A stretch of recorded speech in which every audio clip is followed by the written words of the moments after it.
You know, our guests, I think, are very familiar with this story. I want to welcome from Townhall.com, Katie Pavlich. Katie, thanks for coming on the program. Thank you for having us. And Elisabeth Meinecke is with us as well. Elisabeth, thanks for coming on the show. Great to be here. Well, it's great having you both in studio tonight. And you all are both familiar with the Fast and Furious story, aren't you? Very familiar, yes. Definitely, yeah. I got to ask, what is your take on everything that we've heard so far? I mean, it sounds like something out of a bad Hollywood movie, doesn't it? I mean, the whole thing just doesn't really make a whole lot of sense at all. I don't understand where they were coming from this entire thing. And obviously they're trying to cover something up because they continue to stonewall Representative Issa over the issue. And you have these representatives in Congress in these Homeland Security meetings just last week repeating the 90% figure that all guns in Mexico come from the United States, and it's just not true. So you have that battle still going on, and on top of the Justice Department refusing to give any information about this lethal operation. Yeah, and Elisabeth, that 90% figure that we first heard like 2 years ago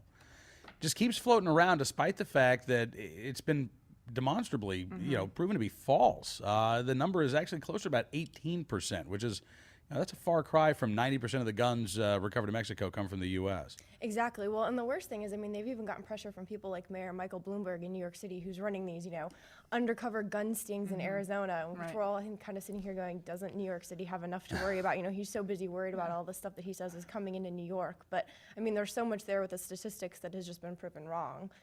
Yeah, no, you're right. And with Bloomberg, boy, we could spend hours just talking about Bloomberg. Sorry, I brought that one up. No, it's okay. It's funny. I have a talkbacker who writes in every month or so. Who again, this is the internet. Who knows? But she says she works for the city of New York. And she says that there are actually people at City Hall who get paid to watch this program every night. Just I guess to okay, he's talking about you again, Mr. Mayor. He's a billionaire. He's got a lot of money to go around. I don't know that that's the case, what's but going on? if he's there, I guarantee I'm having a better Friday night than you are, Mr. Mayor. And I think that part of that comes from we keep hearing for years now. We've heard, is Bloomberg going to run for president? Is Bloomberg going to run?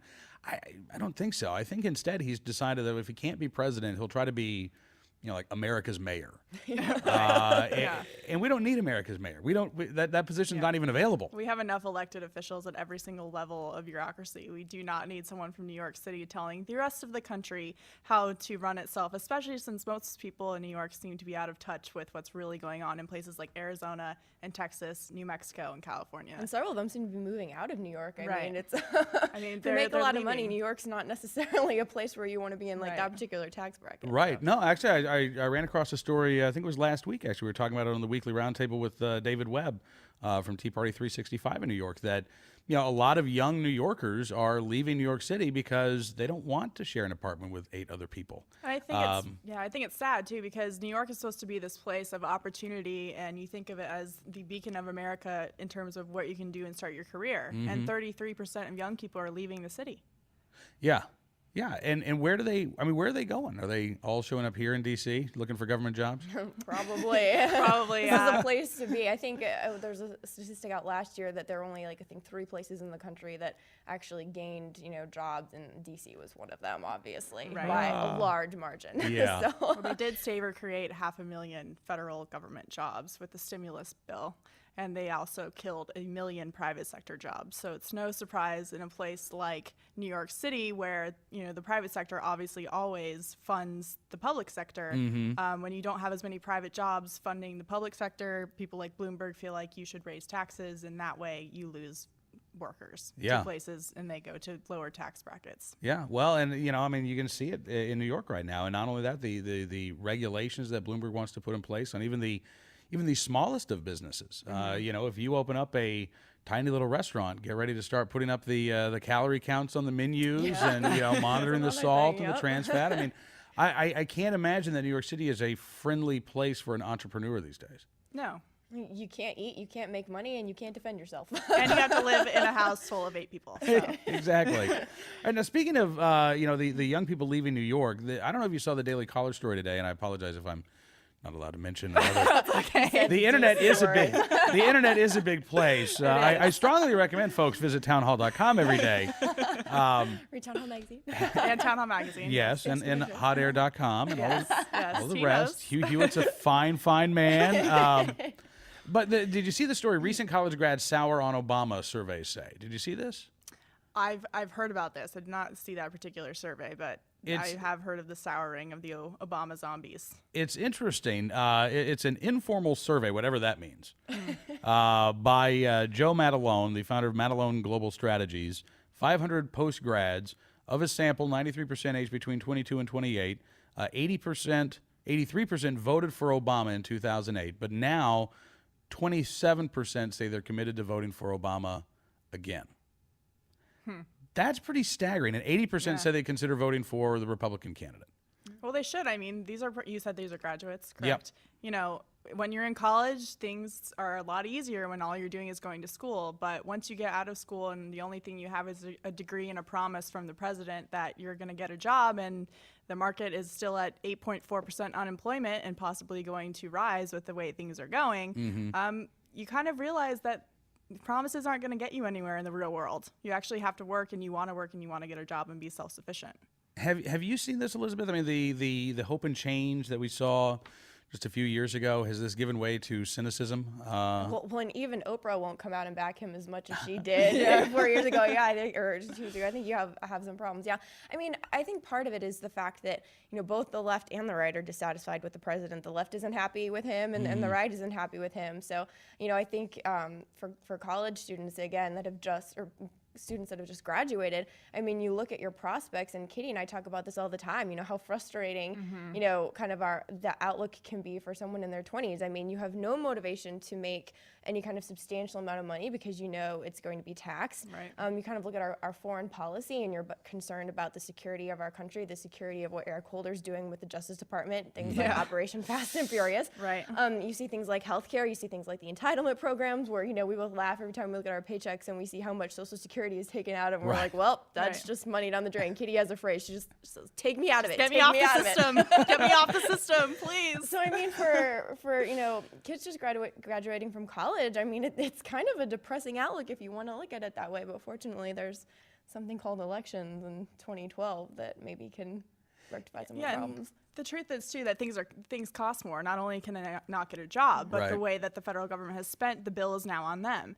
And despite Obamacare being passed, your healthcare costs are still going up, and it's hard for young people to get healthcare. So this whole idea that you can continue to be on the government and your parents' dime isn't really paying off when you get into the real world. All right, now the follow-up question, because I don't know if you guys have seen the stories about what's going on in Spain right now, but apparently there are tens of thousands of people across the country, most of them young people, because Spain's unemployment rate for people in their 20s is like 40%. I mean, it's staggeringly high. But they're not protesting in favor of the free market. Now, the Socialist Party is the ruling party in Spain right now. Right. But the protests are, well, they're not socialist enough. We want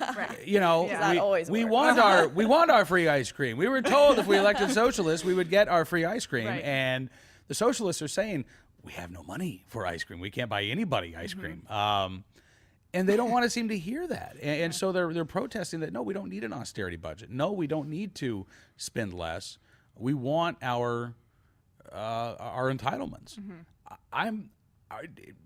Are you worried at all that the folks in their 20s here are going to get angry and say, well, why don't we get our Medicare? Why don't we get our Medicaid? And, Katie, you're paying your Social Security. Right. Darn it, why am I paying my Social Security when I know that I'm not going to get it?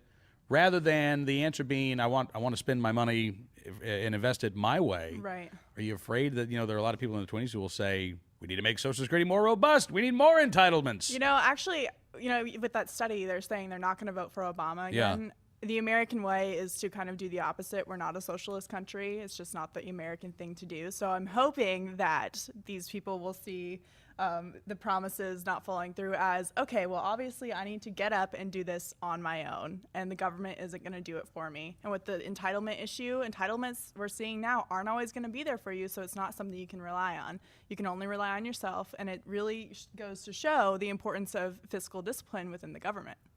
Yeah, that's a great message. I don't know, Elisabeth, that that a lot of folks are getting it. I mean, it seems like we see this disconnect in the polls that, people say, okay, we're spending too much money, and then, well, where do you want to cut?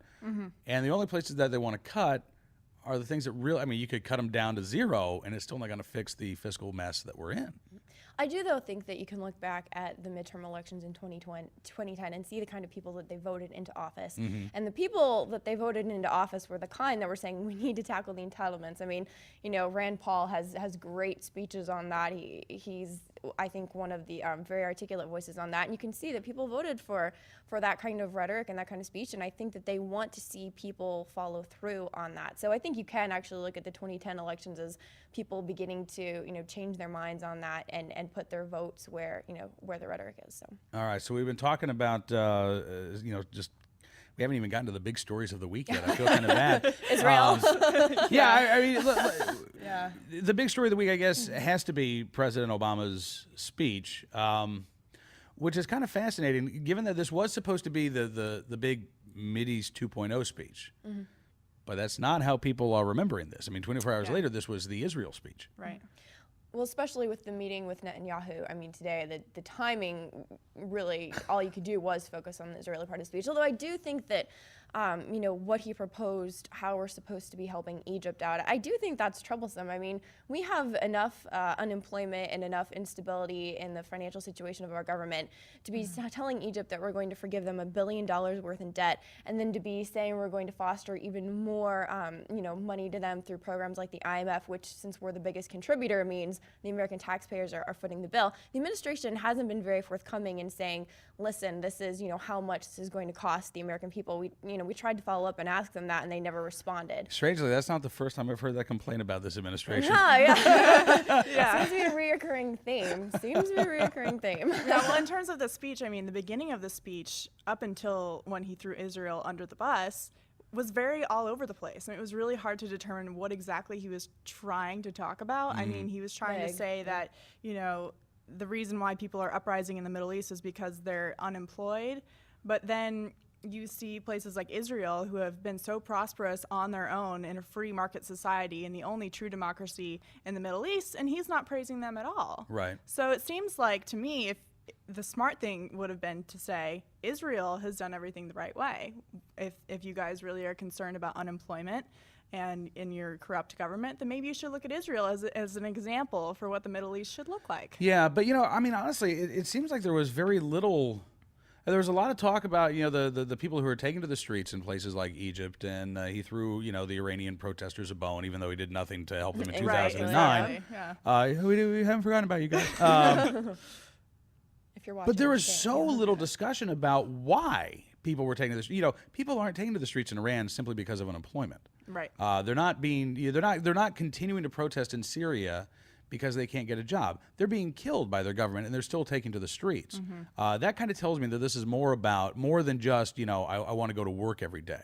Yeah. And we didn't hear, at least I didn't hear anything taking on the totalitarianism, the authoritarianism of these regimes in the Middle East. There was, you know, a lot of happy talk, but there was not a confrontation with the people who are causing such human misery. Well, and I think, too, honestly, he needs to be careful about how he kind of portrays what's going on in Egypt. I mean, at a conference call the night before, when they were previewing his speech, some senior administration officials were calling Egypt and Tunisia, you know, beacons. Well, the Muslim Brotherhood, which is extremely anti-American, is in charge right now of the Egyptian government. Right. So the fact that you're holding them up as a beacon is not a very smart thing. Yeah, well, that's, and you're right about that. And they've done that, I think, from the beginning on this issue, where they have, you know, they keep talking about things in the past tense while these events are still going on. I mean, it was just, you know, less than 3 months ago that, you know, you had people into Tahrir Square in Cairo, and now it's, all right, well, that was pretty interesting. Right. No, this is a situation that is in flux. Right. And we're talking like this is just the most wonderful thing ever. I think it's getting a little premature. Well, what was really disturbing to me is that President Obama forgot to mention that Syria and Palestine and Egypt, there was massive protests over the weekend calling for the death of Israel. And he's saying that we're going to give aid to Egypt when there's Egyptian protesters, over 300 of them, outside the Israeli embassy screaming for the death of Israel. So instead of embracing our ally, he asked them to concede their borders. And then his entire meeting today with Netanyahu, he was saying we need Israel to be able to defend themselves. Yet he still wants them to pull back on their borders, which Netanyahu has clearly stated is indefensible. Yeah. It doesn't make any sense. Yeah. Now, did we ever clear up the confusion? Because the language that President Obama used yesterday was go back to the pre-1967 borders with agreed upon land swaps. And from what I understand, like that language is not necessarily new.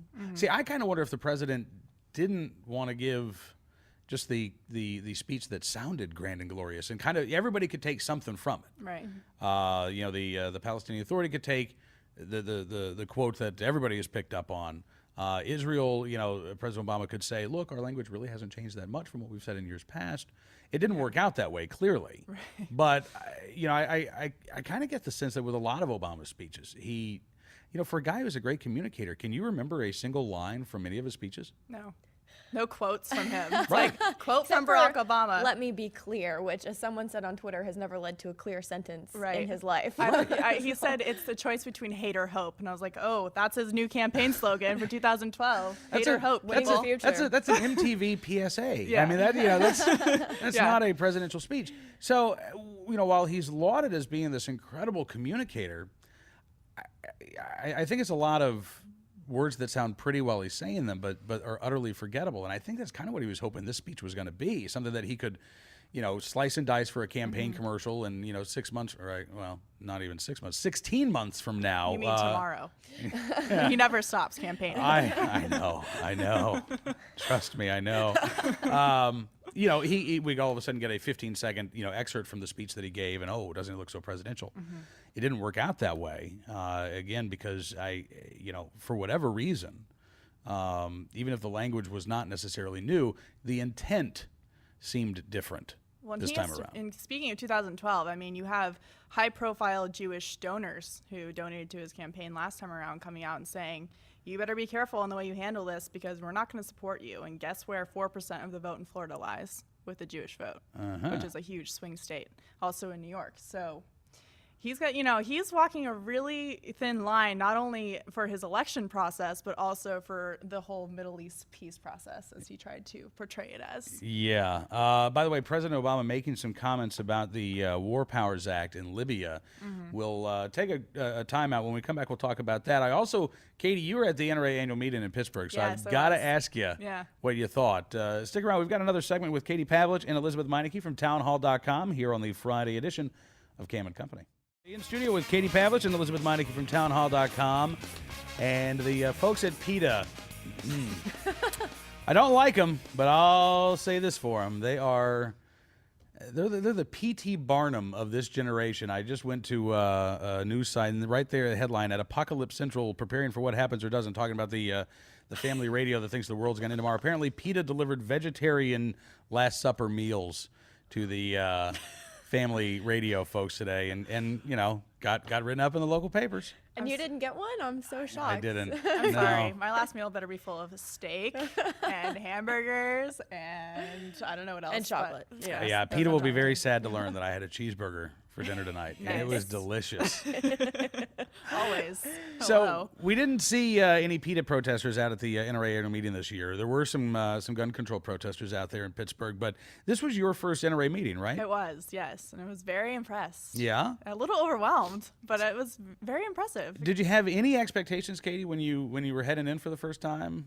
I don't think I had expectations. I think, you know, you go into some of these things like that and you, I guess, get let down because you hype yourself up. But it Yeah. was exactly what I thought it was going to be. It was just awesome. So you have all, you know, every vendor in the world for firearms there. And then you had other things like hunting companies and laser scopes and knife companies. And there was another section downstairs, I believe, and they had all the old Western guns on display. And then they had, you know, a self-defense booth. And it just went on and on and on. And you just feel very at home when you're in a place like that. Elizabeth, you look a little jealous after I hearing about am that. actually really jealous. I can't remember who I was talking to about this, but you know, it's people who work kind of with gun rights and with guns, honestly, they're usually just the nicest people. They're so anxious to share their information and share their knowledge, and it's a pretty welcoming environment. So I'm jealous. Well, next year it's in St. Louis, Missouri. So it's where my family's from. Oh, so there you go. I know. You can tell Townhall. Look, exactly. You don't have to pay for a hotel Town Hall. All you have to do is pay for Elisabeth to get out there and back. She's got family. It'll be a very cost-effective trip. They'll feed me non-PETA food. Yeah, real food. Yeah. So did you drool over any particular firearm while you were there, Katie? Well, this is really girly, and I promise I'm usually not this girly and high maintenance, but I did see a Leopard AR-15. Oh, really? Which was pretty sweet. So nothing that I necessarily drooled over, but I will say I was surrounded by thousands of guns, and I never felt more safe in my whole life. So this whole idea that the more guns there are, the more crime there is a total lie, because I've never felt more safe than I did in that room. Amazing that there were 70,000 people there for the NRA annual meeting, many of whom were carrying concealed, some of whom were open carrying. I didn't hear of a single NRA member committing a crime with a firearm in Pittsburgh, Pennsylvania during that show. Neither did I. Shocking. Yeah. Oh my gosh. Shocking. Yeah. How did that happen? And I know that last year in Charlotte, while the NRA meeting was in town, crime actually dropped 20%. I have not heard what the statistics were in Pittsburgh, but I'm assuming it's comparable. The NRA's coming to town, boys. Don't mess around. That stranger walking around downtown late at night might not be the person you want to mug. There's 70,000 You people guys should go here. to New York City for one of these, one of the conventions. I don't think that help Bloomberg out. I don't think they'd like to have us. I don't. In fact, I think it was a few years ago. I think Bloomberg said something about the NRA is not welcome in New York City. We know. know. This crime drop, Yeah. And you're not welcome at the conference. Now, we did see Rachel Maddow there. Yes. Who was treated, again, very nicely, despite the fact that, she certainly didn't treat us very nicely when she got on the air a few days later. Yeah. But, and it was interesting. She went to the annual meeting, and then she walked around a very high-crime neighborhood in Pittsburgh, Homewood, with a city councilman who talked about how things would all be different if they just had really strict gun control laws. And what was sad is that Rachel didn't use that as an opportunity to say, there are 70,000 people with guns downtown and they're not causing any problems. Right. I don't think that the Second Amendment has to be a liberal conservative issue. In fact, I don't think it should be. It's a right for every American, no matter what your political beliefs are. But I was disappointed, actually, that, supposedly she's the smart one on MSNBC, right? The intellectual one. It's like the myth of the blue dog Supposedly. Democrat. Right. I mean, look, when the other competition is Ed Schultz and Lawrence O'Donnell, the Chris bars, Matthews. you can actually step right over that bar. But, do you get disappointed when you see the type of coverage of this issue? I mean, just how simplistic, and it's not even just that it's biased. Right. It's just so transparently biased. There's no attempt even to really consider the other side of the argument. There's no attempt to consider the other side of the argument, and there's no attempt at all to consider the facts and statistics about the other side of the argument. I mean, they have one agenda.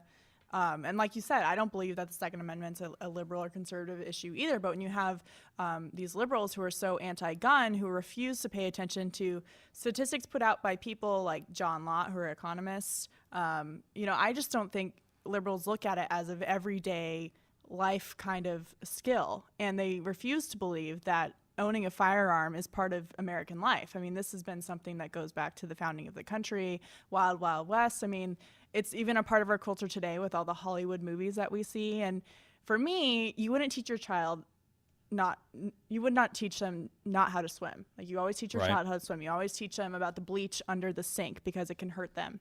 So the difference is that a pool can't save your life. A bottle of bleach can't save your life. But if you know how to use a firearm, you can save your life or save the life of someone else. So it's really disappointing for them to just kind of mark everyone who believes in the Second Amendment, which you said is a right in our Constitution, as this crazy thing that, and what I hear a lot is people say, you just want to shoot everyone. And they throw out these blatantly false, snarky comments like, well, you just want to shoot everyone. And I've heard stuff about my own state, like Arizona, and they say, everyone in Arizona is just crazy because they just have a gun and you can just shoot whoever you want. And that's just not true. I mean, it's just false. Yeah. There's still consequences for your own actions, whether you own a gun or not. I mean, personal responsibility doesn't end with firearms. It goes into every other aspect of your life. That's absolutely right. And look, if you make things illegal, if you tell people in Washington, D.C. or in Chicago, you can't own a firearm. And if you do, we're going to make sure that you can't take it outside of the home to perhaps go to the range and practice, right. And become a more responsible gun owner.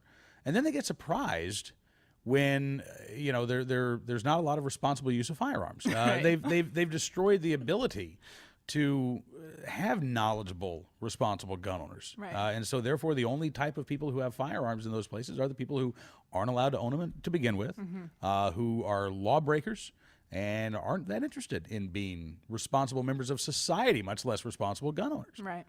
Well, that's really true. In fact, it was funny. I was visiting England at one point, and they're great place for gun laws there.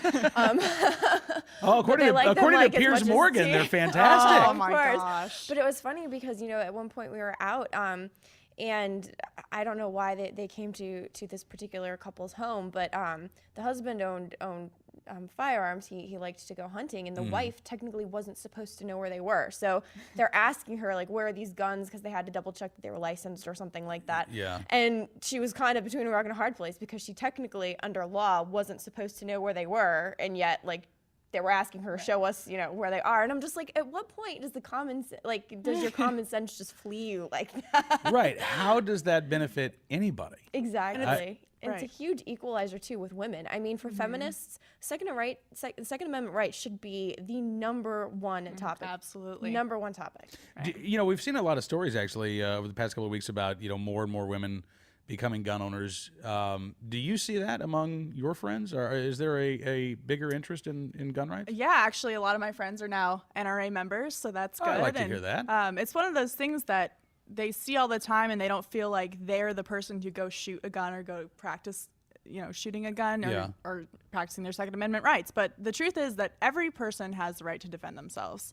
And it can actually be fun to do at the same time, to go to the range, and it's a social thing. And so I think women are really stepping up to the plate and saying this doesn't have to necessarily be just something a man can do, or if you want to do it with your husband or your boyfriend or your guy friends. I mean, it's something that everyone can do, and I think women are finally getting into the field of this can actually be a lot of fun, and it is. Something that is absolutely horrifying to Mayor Bloomberg.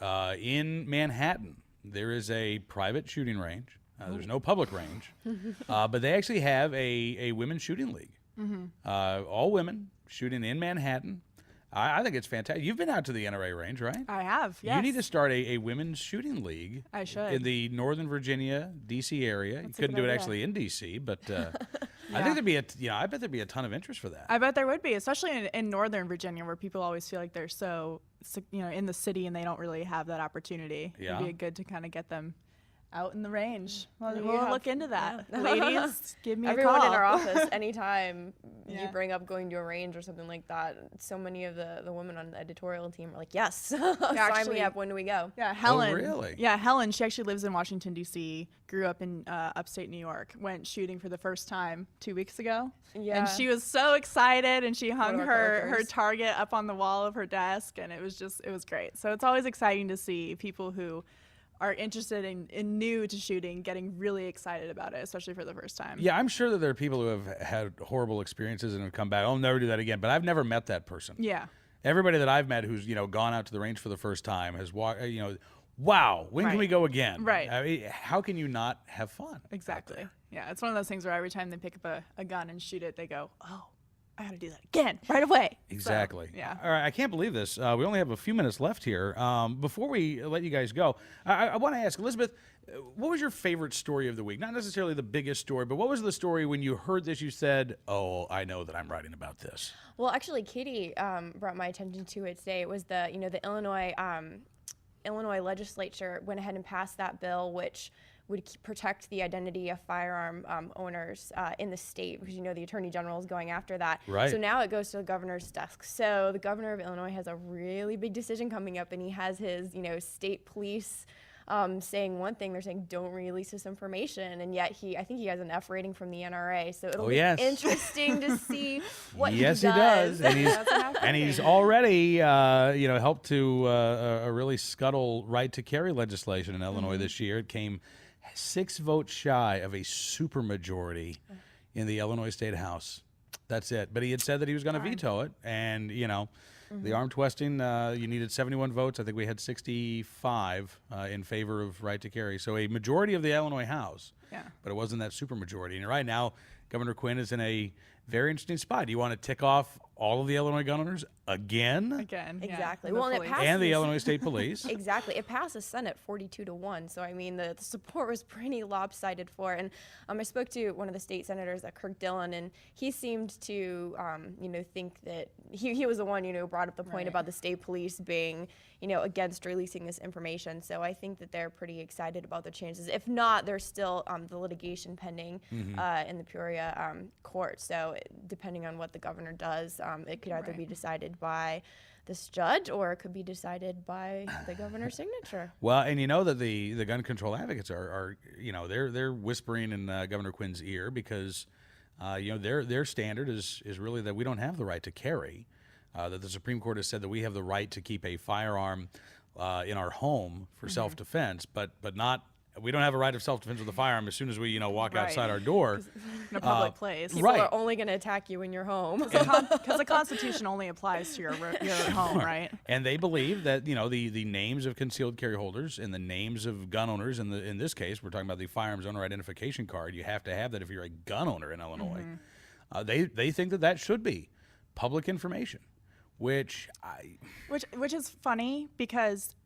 Okay, so you release the names of the people who have concealed carry permits, and correct? And a gun, expire. a gun in their home. Yeah.